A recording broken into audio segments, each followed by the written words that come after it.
Time debate. So Congress party అన్ని మున్సిపాలిటీల్లో గెలుస్తున్నాం అన్నటువంటి ధీమా వ్యక్తం చేస్తున్నారు.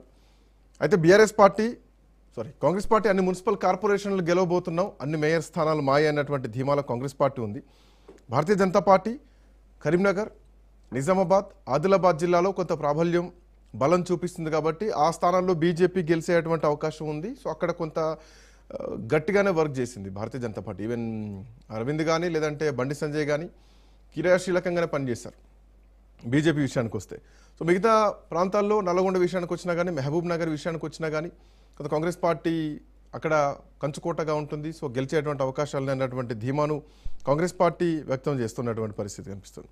రైట్, మది శ్రీనివాస్ రెడ్డి గారు కాంగ్రెస్ పార్టీ నాయకులు మనతో పాటు జాయిన్ అయ్యారు.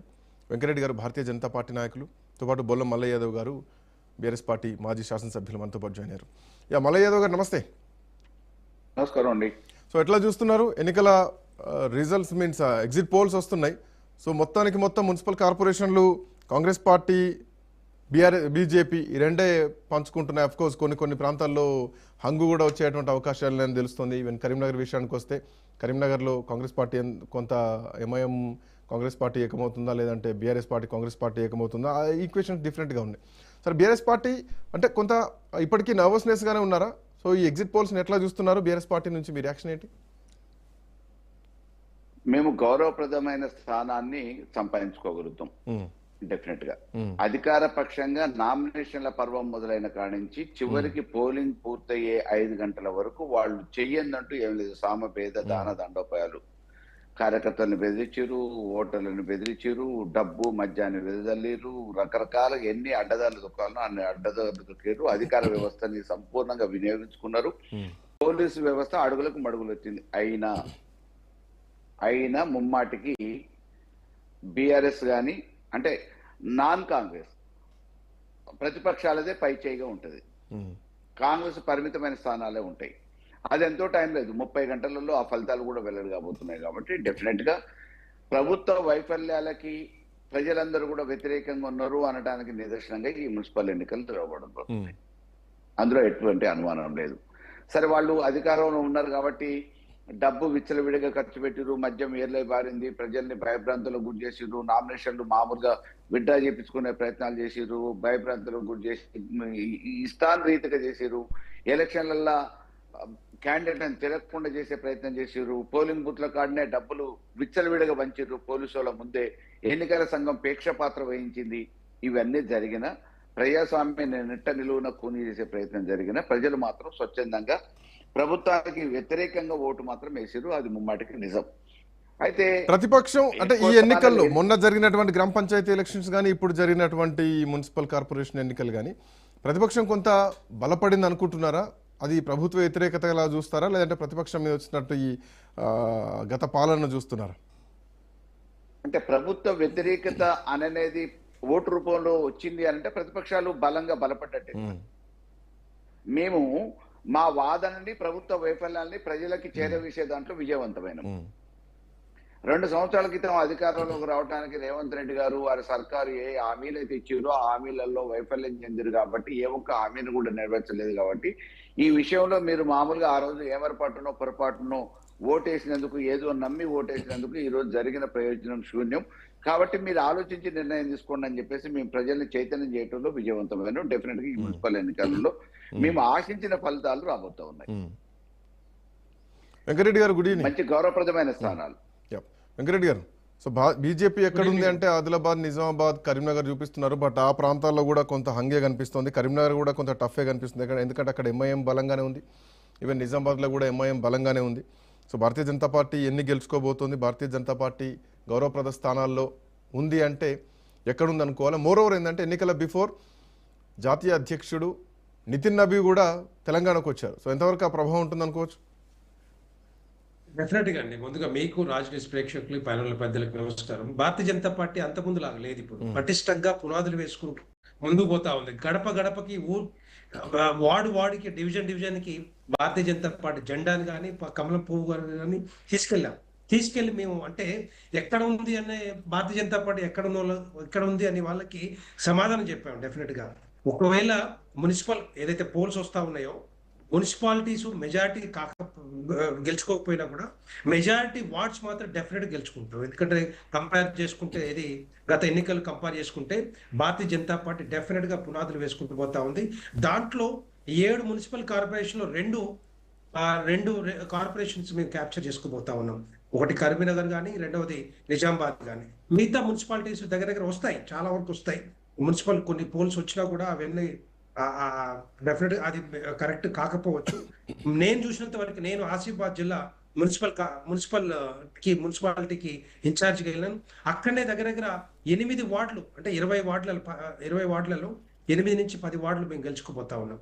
కాగజ్ నగర్ కూడా అదే విధంగా, ఎందుకంటే మహారాష్ట్ర ముఖ్యమంత్రి అక్కడికి వచ్చారు, అక్కడ చూశారు కూడా. సో ఆ ఇంపాక్ట్ డెఫినెట్ గా ఉంది. ఆదిలాబాద్, నిజామాబాద్, కరీంనగర్, సో ఈ ఏరియాలలో ఉమ్మడి జిల్లాల్లో ఇంపాక్ట్ పెద్ద ఎత్తున ఉంది. దాంతో పాటుగా మహబూబ్నగర్ కానీ, నల్గొండ కానీ, సో మిగతా వరంగల్ కానీ కొంత ఆ ఇంపాక్ట్ కూడా ఉంది. సో డెఫినెట్ గా ఎక్కువ శాతం, ఎక్కువ నెంబర్ ఆఫ్ వార్డ్స్ కానీ, డివిజన్స్ కానీ భారతీయ జనతా పార్టీ గెలుచుకోబోతాం. మేము కూడా సీరియస్ తీసుకున్నాం. కాంగ్రెస్ పార్టీకి, బీఆర్ఎస్ పార్టీకి దీటుగా మేము ప్రచారం చేసాం, ఇంటింటికి వెళ్ళాం, గడప గడపకి వెళ్ళాం.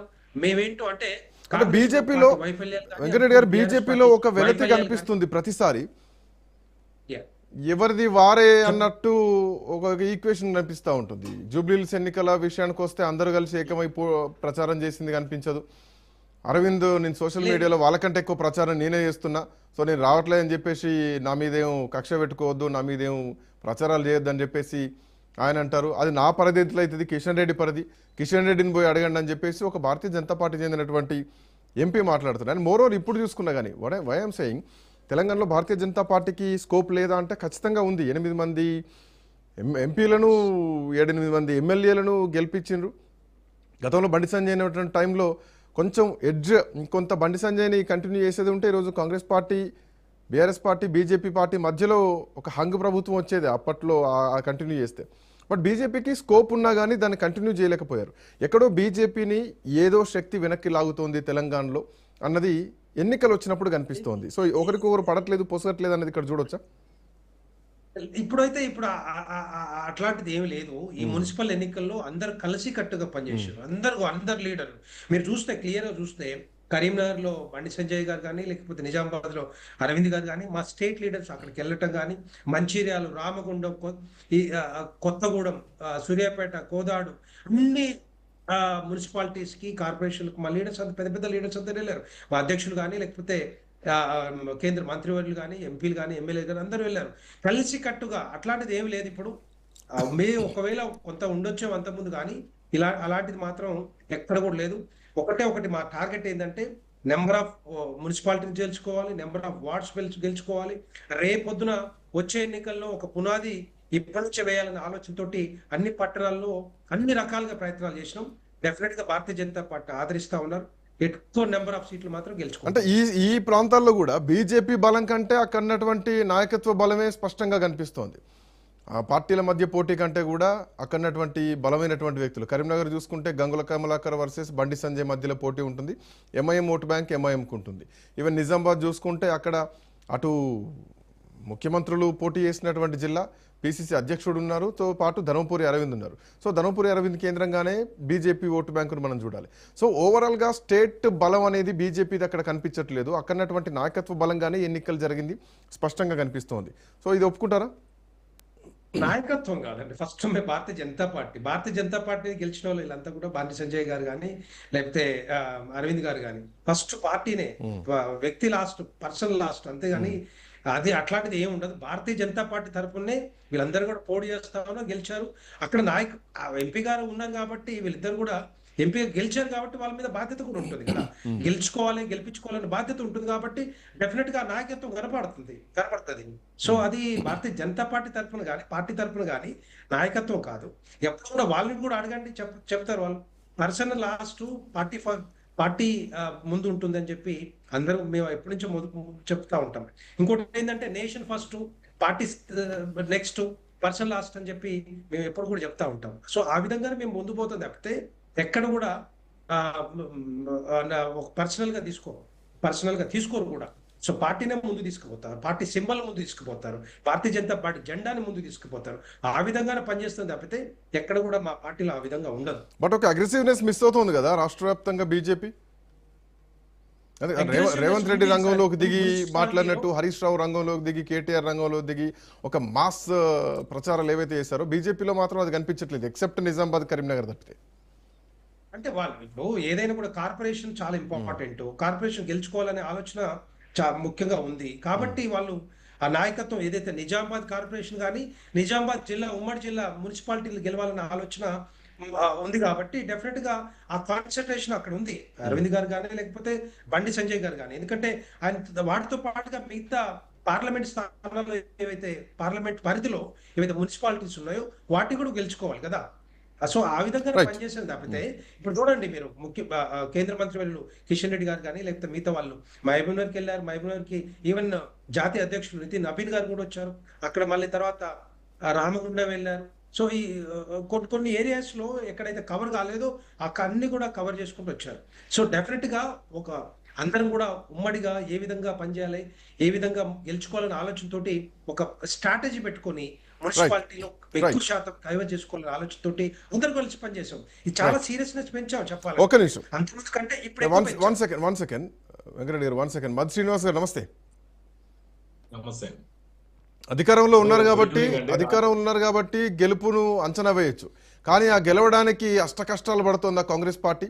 ప్రతిపక్షం హామీలను ఎండగడుతూ చేస్తున్నటువంటి తప్పిదాలు ఏవైతున్నాయో, లేదంటే చేస్తున్నటువంటి ఆరోపణలు ఏవైతున్నాయో వీటన్నిటిని తట్టుకుంటూ కొంత మహాసముద్రం నీదినట్టు పరిస్థితుల్లో కనిపిస్తున్నాయి. మొన్న గ్రామ పంచాయతీ ఎన్నికలు కానీ ఇందాక మల్ల యాదవ్ గారు చెప్పినట్టు గౌరవప్రదమైనటువంటి స్థానాలు సంపాదించుకుంటామంటే ఆల్రెడీ గ్రామ పంచాయతీ ఎన్నికల్లో బీఆర్ఎస్ పార్టీ తరపున అభ్యర్థులు ఎవరైతే ఉన్నారో వాళ్ళు ఆల్మోస్ట్ 35%, 3500 పైచిలకు స్థానాలు గెలుచుకున్నారు. సో ఐ థింక్ అది సేమ్ రిపీటెడ్ ఏదో కనిపిస్తోంది. బీఆర్ఎస్ పార్టీ కూడా కొంత బలంగానే కనిపిస్తోంది ఎన్నికలు చూస్తే.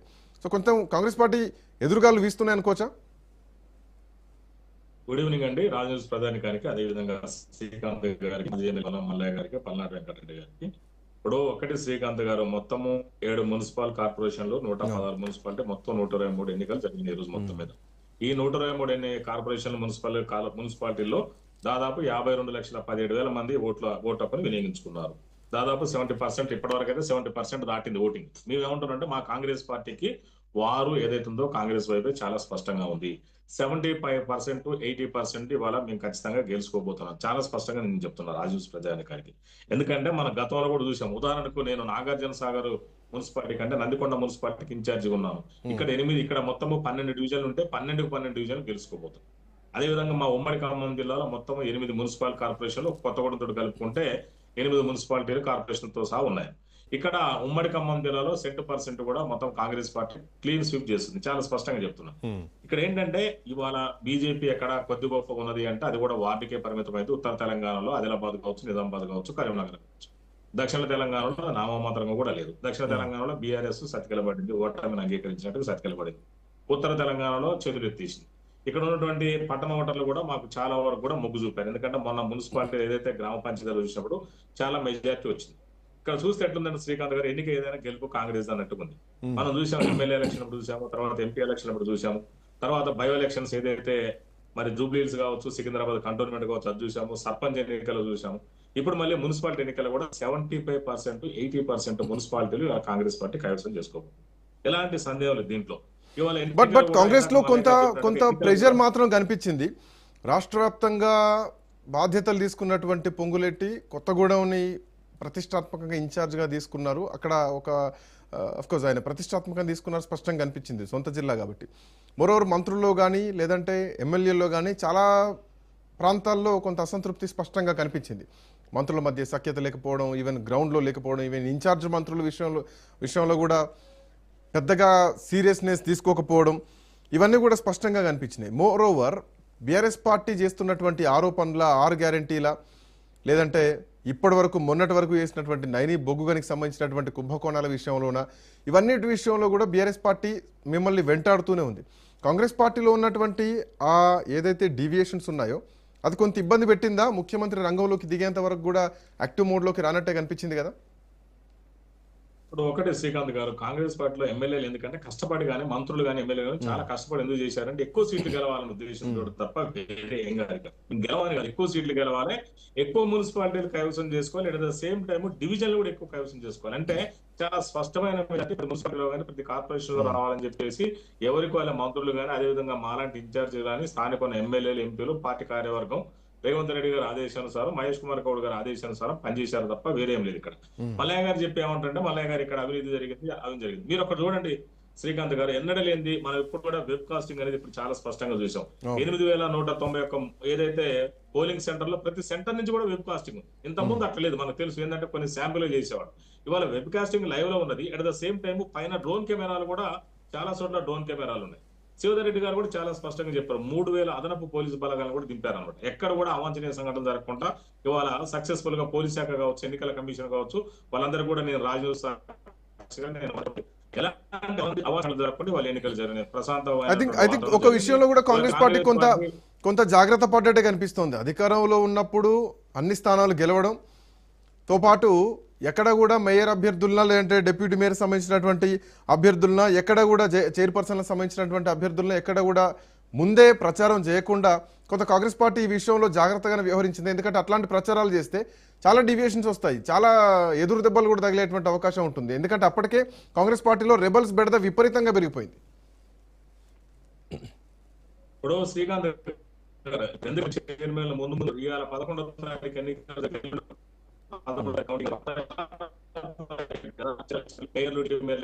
చాలా టైం ఉంది. ఇప్పుడే తొందర ప్రకటించడం అనేది ముందు చూడండి, బీపీ చేయలేదు, ఎక్కడ కూడా బీఆర్ఎస్ చేయలేదు. ఎందుకంటే ఇక్కడ గెలాలి కదా మనం, అది కావ్యాసం అవుతుంది. మందు ఎట్లా ఉండాలి, ఎలా కావ్యాసం చేసుకోవాలి, ఎక్కువ డివిజన్ ఎలా కావ్యాసం చేసుకోవాలి, దాని పరంగానే మేము దాంట్లో మేము చాలా సక్సెస్ అయినా నేను అనుకుంటున్నాను. చాలా స్పష్టంగా మెజారిటీ వస్తుంది, వార్ వన్ సైడ్ ఉంటుందని కూడా చాలా స్పష్టంగా తెలియజేస్తున్నాను. మల్లయ్య యాదవ్ గారు, ఇప్పుడు మల్లయ్య యాదవ్ అంటే పాయింట్ ఏంటంటే నేనేమంటుంటే వాళ్ళు చాలా ఆరోపణలు బీఆర్ఎస్ పార్టీ చేసింది, హరీష్ రావు చేయడం కానీ, కేటీఆర్ చేయడం కానీ, ప్రభుత్వ పనితీరును ఎండగట్టడం కానీ, ఇవన్నీ చేసినా కానీ కాంగ్రెస్ పార్టీ బూత్ లెవెల్లో తో పాటు స్ట్రాటజిక్గానే ముందుకు వెళ్ళింది. సో ఓటర్ టు ఓటర్ ప్రచారం చేయడంలో కాంగ్రెస్ పార్టీ కొంత సక్సెస్ అయిందా అంటే బీఆర్ఎస్ పార్టీగా మీరేం చెప్తారు? మోర్ ఓవర్ ఈ ప్రచారంలో ఎక్కడ చూసినా కానీ స్థానిక నాయకత్వం కంటే కూడా రాష్ట్ర స్థాయి నాయకత్వంగా ఉన్నటువంటి కేటీఆర్, హరీష్ రావే పైన అవుట్ ఆఫ్ ద బాక్స్ చూస్తే వీళ్ళే కనిపించారు. సో స్థానిక నాయకత్వం కొంత నర్వస్గా కనిపించారా? అండ్ ఇంకో పాయింట్ ఏంటంటే ఇక బయటకు వస్తున్నారన్నటువంటి కేసీఆర్ ఇంతవరకు రాలేదు, జూబ్లీహిల్స్ ఎన్నికలకి రాలేదు. ముఖ్యమంత్రి అక్కడ 9 బహిరంగ సభల్లో ప్రచారం చేశారు. ఇప్పుడు కూడా ఆల్మోస్ట్ ఒక రాష్ట్ర స్థాయి అసెంబ్లీ ఎన్నికలు జరిగినట్టుగానే ముఖ్యమంత్రి రంగంలో దిగి ప్రచారం చేసింది స్పష్టంగా అనిపించింది. సో వాళ్ళు చాలా ప్రతిష్టాత్మకంగా ఎన్నికలు తీసుకొని వెళ్తుంటే బీఆర్ఎస్ పార్టీ ఎక్కడ మిస్ అవుతోంది లైన్ని? గతంలో ముఖ్యమంత్రిగా కేసీఆర్ గారు ఉన్న కాలంలో 2 దఫాలుగా మున్సిపల్ ఎన్నికలు అయితే ఎప్పుడు కూడా మున్సిపల్ ఎన్నికలలో ముఖ్యమంత్రి హోదాలో కేసీఆర్ గారు ప్రచారానికి రాలేదు.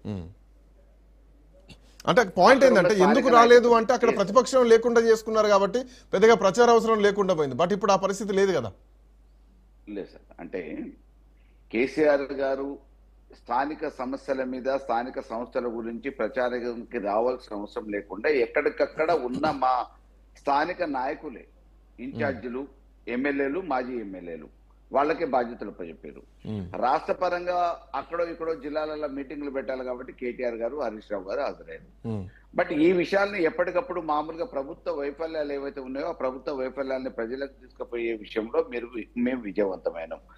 ఆ వ్యతిరేకత ఏదైతే ప్రజలలో పెరుగుతుందో, అనేక హామీలు ఇచ్చి మాట తప్పిన కాంగ్రెస్ ప్రభుత్వానికి ఎప్పుడెప్పుడా ఒక అవకాశం తీసుకొని వాళ్ళకి కరుగాచి వాత పెట్టాలనే ఆలోచనలో ఉన్న ప్రజలకు మున్సిపల్ ఎన్నికలు అందొచ్చిన అవకాశం. దాంట్లో తప్పకుండా ప్రజలు అంటే మీరు మాట తప్పినందుకు ప్రజల నుంచి మా సమాధానం ఇట్లా ఉంటుంది అని చెప్పే విధంగా ఉపయోగపడే ఈ ఎన్నికల్ని సంపూర్ణంగా ప్రజలు వినియోగించుకోబోతున్నారు. ప్రభుత్వానికి వ్యతిరేకంగా ఓటేసిరు అనేది మా విశ్వాసం. ఈ విషయంలో మేము ఈ వైఫల్యాన్ని చేర్చడంలో మేము విజయవంతంగానే పనిచేస్తామని చెప్పేసి అని అనుకుంటున్నాం. కాబట్టి వాళ్ళు నమ్ముకున్నది ఏంటి? ఇప్పుడు డబ్బును నమ్ముకున్నారు, మద్యాన్ని నమ్ముకున్నారు, బెదిరింపులను నమ్ముకున్నారు, అందుకే అక్రమాలకు పాల్పడ్డారు, దొడ్డిదారిన ఎన్నికయ్యే ప్రయత్నాలు చేసిరు, పోలీసు వ్యవస్థను వాడుకున్నారు, అధికార వ్యవస్థను వాడుకున్నారు, ఆఖరికి ఎన్నికల సంఘాన్ని కూడా ప్రేక్షక పాత్రగా చేతులు కట్టేసి వాళ్ళని అన్ని కాళ్ళు చేతులు కట్టడంతో పాటు కళ్ళు చెవులు కూడా కట్టేసి ప్రేక్షక పాత్ర వహించేటట్టు చేసింది. ఈ రోజు ప్రజలు స్వచ్ఛందంగా ప్రజాస్వామ్యయుతంగా ఎన్ని బెదిరింపులు వచ్చినా ఎన్ని ఆటంకాలు వచ్చినా స్వచ్ఛందంగా ఎన్నికలలో ఓటింగ్కి వచ్చారు.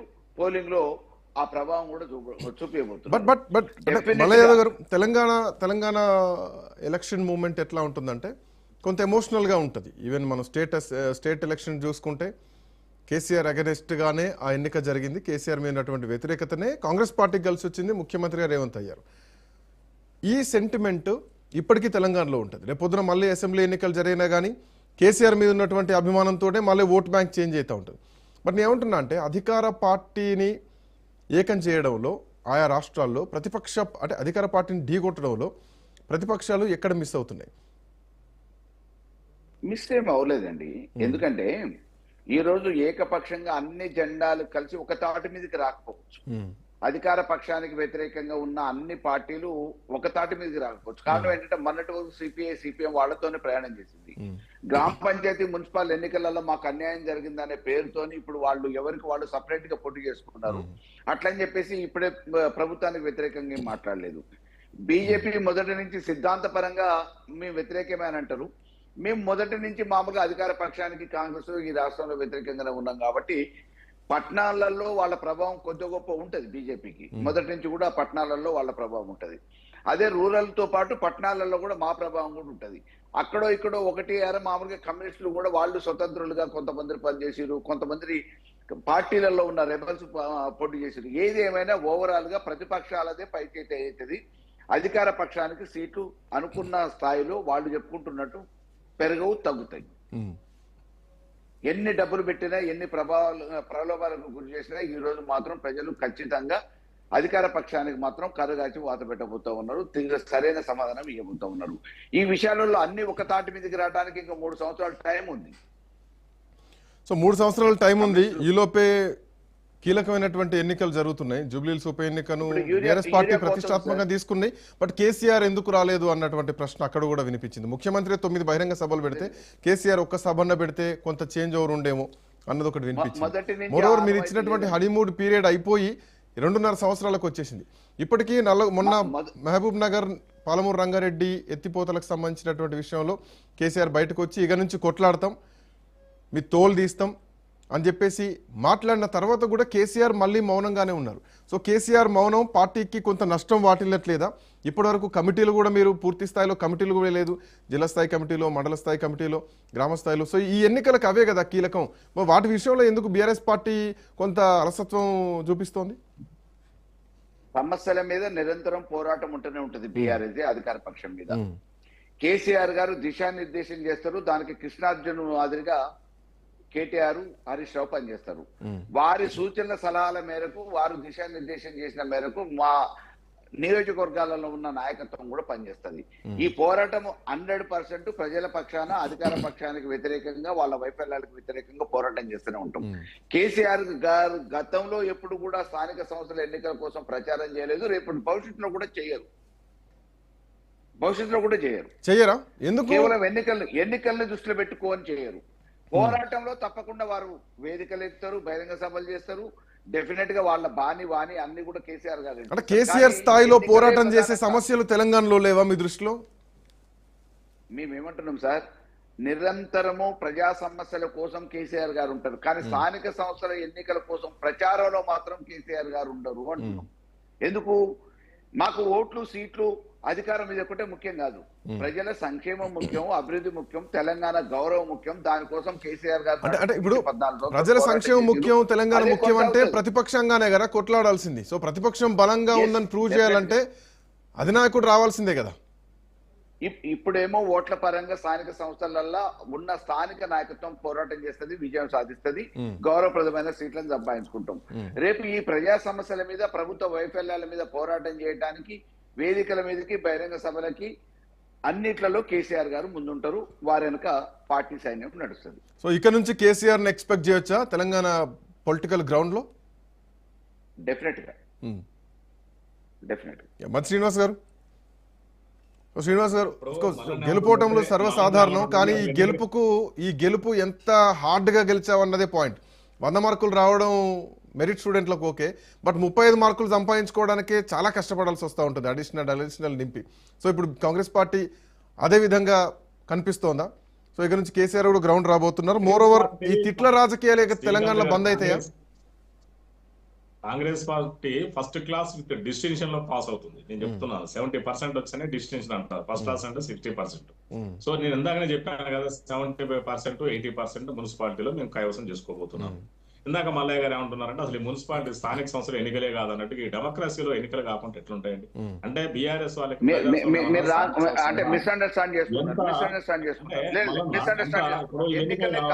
ప్రజాస్వామ్యంలో ఎన్నికలే కదా, రాజరిక వ్యవస్థ కాదు కదా.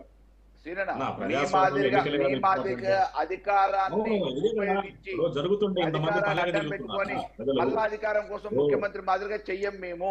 10 సంవత్సరాల్లో మీరు ఏం చేయలేదనే కదా కర్రు కలిసి వాద పెడితే బయటకు రావడానికి కూడా మొక్కలు యొక్క ఫామ్ హౌస్ లో కేసీఆర్ వాళ్ళకే పడదు. వాళ్ళు అధికారం 4 స్తంభాల ఆట ఆడుకుంటూ వాళ్ళకి పెట్టి పంపించారు. ఇవాళ ఒక ఫ్యామిలీ గేమ్ ఆడుకుంటున్నారు.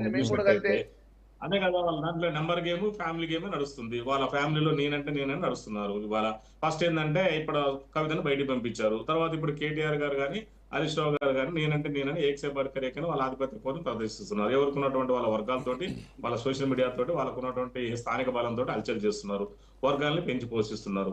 ఇవాళ స్థానిక సంస్థల్లో ఏదైతే ఉందో మన కూడా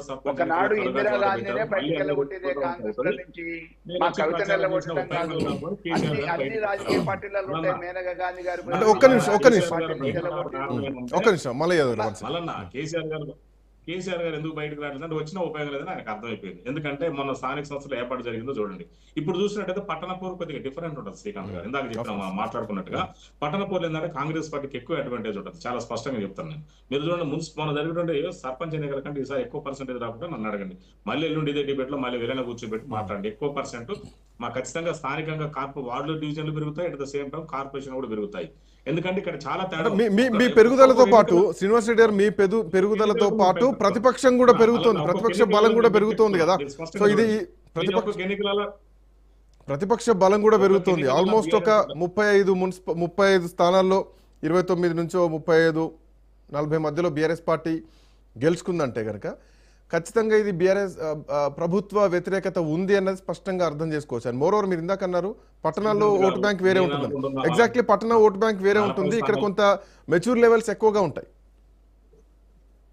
మెచ్యూర్ లెవెల్స్ ఇప్పుడు ఎక్కడికక్కడ మెచ్యూర్ ఉందండి. ఎవరిని మనం తక్కువ విలేజ్ లో బాగానే ఉన్నారు మెచ్యూరిటీ, ఇక్కడ మెచ్యూరిటీ. ఎడ్యుకేటెడ్ ఓటు బ్యాంకు, రైతుల ఓటు బ్యాంకు చాలా డిఫరెంట్ గా ఉంటాయి. రైతుల విషయానికి వస్తే రైతు కష్టాలు ఉంటాయి, ఎడ్యుకేటెడ్ ఓటు బ్యాంక్ విషయానికి వస్తే జాబ్ క్యాలెండర్లు, రకరకాల ఈక్వేషన్స్ ఉంటాయి.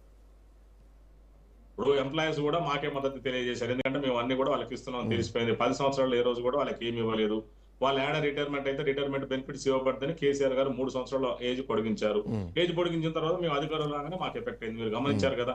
సో ఇవాళ వాళ్ళకి ఎక్స్ట్రా ఇవ్వాలంటే సంవత్సరానికి 7,000 కోట్లు భరించాల్సి వస్తుంది. ఈ 3 సంవత్సరాల పీరియడ్ అయిపోయింది. కాంగ్రెస్ పార్టీ రాగా 2024 నుంచి ఆ పీరియడ్ స్టార్ట్ అయ్యి 6 years అయిపోగా ఇప్పుడు మాకు ఎఫెక్ట్ అయింది. ఎక్కడికక్కడ ఎగరికి ఏమంటారు కదా చేశారు వాళ్ళు. ఇవాళ స్థానిక సంస్థలు కావచ్చు, ఇంకా ఏదంటే కూడా వాళ్ళ కట్టిన జరుగుతుంది. ఎక్కడ కూడా చెప్పేసి ఆయన రావడం లేదు. ఆ రోజు మీరు చూసారు నేను అక్కడికి వస్తా ఇక్కడికి వస్తా అవుననుకున్నాం, మరి ఎందుకు రాలేదు ఆయన? ఆయనకు తెలుసు ఆయనకు ఉన్నటువంటి ఇంటెలిజెన్స్ రిపోర్ట్ కానీ వాళ్ళకు ఉన్నటువంటి పర్సనల్ ఎజెండాలు, వాళ్ళకు ఉన్నటువంటి పార్టీ రిపోర్ట్ ఖచ్చితంగా బీఆర్ఎస్ అయిపోయింది. సో ఇవాళ మనం ఉన్నటువంటి సీట్లు ఏదైనా షేర్ చేసుకుంటుంది బీజేపీ కూడా వాళ్ళకి స్పష్టంగా అర్థమైపోయింది. మీరు చూడండి ఇది చాలా స్పష్టంగా నేను చెప్తున్నా. బీజేపీకి కూడా బీఆర్ఎస్ నుంచి కొంత షేర్ పోద్ది. మాదో ఎక్కడ కూడా మా మెజారిటీ దగ్గర 75% నుంచి 80% మాకు వస్తాయి. ఆ రిమైనింగ్ వాళ్ళిద్దరు పంచుకునే పరిస్థితి వస్తుంది. మీరు అన్నట్టుగా 40 మున్సిపాలిటీలు ఓవరాల్ గా వాళ్ళకి రావడం అనేది బీజేపీ వాళ్ళకి అదైతే కష్టం. నాకున్నటువంటి నాలెడ్జ్ కానీ నాకున్నటువంటి అంచనా కానీ. ఇప్పుడు మీరు మా ఖమ్మం జిల్లా చూసుకోండి శ్రీకాంత్ గారు, 8 మున్సిపాలిటీలు ఉన్నాయి. మా ఖమ్మంలో ఉన్నటువంటి ఏదలపురం కానీ, కల్లూరు కానీ, మధిర, సత్తుపల్లి, వైరా, అదేవిధంగా అసరావుపేట, కొత్తగూడెం వీళ్ళని 8కి స్వీప్. ఇక నల్గొండ జిల్లాలో నేను నాగార్జున సాగర్ ఇన్ఛార్జ్. నాగార్జున సాగర్ ఎక్కడ చూసినా ఆర్యా కానీ నల్గొండ కానీ ఎక్కడ ఉందండి మీరు చెప్పండి. ఇప్పుడు మహబూబ్ నగర్ కొన్ని స్వీప్ వెళ్ళిపోతున్నాయి. నల్గొండ కానీ మహబూబ్ నగర్ కానీ ఎవరు ఇదంతా కొంత కాంగ్రెస్ పార్టీ బలం ఉండేటువంటి ప్రాంతాలు. ఈవెన్ కరీంనగర్, నిజామాబాద్, ఆదిలాబాద్ చూసుకుంటే కొంత బీజేపీ బలం ఎక్కువగా ఉంటుంది. ఈవెన్ మెదక్ చూసుకుంటే బీఆర్ఎస్ పార్టీ బలం ఎక్కువగా ఉంటుంది. సో ఎవరు ఎన్ని మున్సిపాలిటీలు గెలుస్తారన్నది ఇక్కడ లెక్కలు నడుస్తున్నాయి.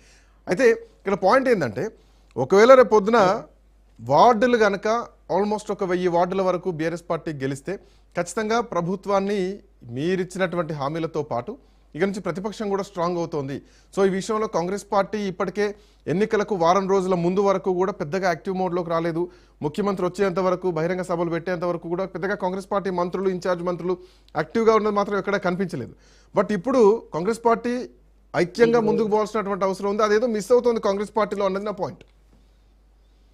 Congress party internal democracy first నుంచి ఉంది. శ్రీకాంత్ గారు, నేను NSO 8th క్లాస్ నుంచి కాంగ్రెస్ పార్టీలో ఉన్నాను. ఇదంతా common Congress party internal game. అది కాంగ్రెస్ పార్టీకి దానివల్ల ఎప్పుడూ నష్టం రాలే, కష్టం కలగలేదు. కాంగ్రెస్ పార్టీ ఒక్కొక్కరు ఎవరికి వాళ్ళే కాంగ్రెస్ పార్టీ నాదే అనుకొని చేసుకొని వాళ్ళు డబ్బులు ఖర్చు పెట్టుకున్నారు తప్ప పంచాయతీనో ఎవరో పైసలు ఎప్పుడు కూడా ఆధారపడలేదు. 8th క్లాస్ నుంచి నేనంటే at the age of 12 years నుంచి కాంగ్రెస్ పార్టీలో చూసుకుంటూ వస్తున్నాను. సంస్కృతి NSO కావచ్చు. ఎంత ఇంటర్నల్ ఫ్రీడమ్ ఉన్నా, మధు శ్రీనివాస్ రెడ్డి గారు, ఎంత ఇంటర్నల్ గా మీకు ఫ్రీడమ్ ఉన్నా కానీ మరి ఇంతమంది రెబల్స్ వస్తారని మాత్రం ఊహించలేదు. ఈవెన్ జగిత్యాల అయితే ఒక యుద్ధ వాతావరణం నడిచింది. ఎవరికి వాళ్ళు ఇండిపెండెంట్ లకు పోటీ చేసేటువంటి పరిస్థితి. ఇట్లాంటి క్లాషెస్ గతంలో ఇప్పుడు ఇంత సీరియస్ గా రాలే కదా. అంటే అది గెలుస్తున్నాయి ప్రతి ఒక్కరు పోటీకి వస్తున్నారు అంటే అంతే కదా అర్థం. దాని అర్థం అన్ని రెబల్ అనేది వేస్తున్నాడు అంటే ఆయనకి ఏ పార్టీ ఓట్లు పడతాయి. ఇప్పుడు పార్టీ గుర్తులు కాదని కాంగ్రెస్ పార్టీలో రెబల్ గారు కష్టం ఇప్పుడున్న పొజిషన్లో. ఎందుకంటే పార్టీ గుర్తులతో జరిగేలా కాదు. శ్రీకాంత్ గారు అనుకున్నాను రెబల్ నిల్చుంటే ఎవరు నిల్చున్నా తేడా ఉండదు కాబట్టి ఇక్కడ ఏంది పార్టీ చేతి గుర్తు. ఒక కాంగ్రెస్ కార్యకర్త 80% కూడా ఆత్మహత్యం చేసుకోలేడు. ఖచ్చితంగా చేతి గుర్తు కనబడితే అక్కడనే వేస్తాడు. వాళ్ళు అన్న నిల్చున్నా, తమ్ముడు నిల్చున్నా. ఎందుకంటే ఆ కాంగ్రెస్ పార్టీ ఓటు బ్యాంక్ అట్లా ఉంటుంది, చిన్నప్పటి నుంచి చూసుకుంటూ వస్తున్నాను.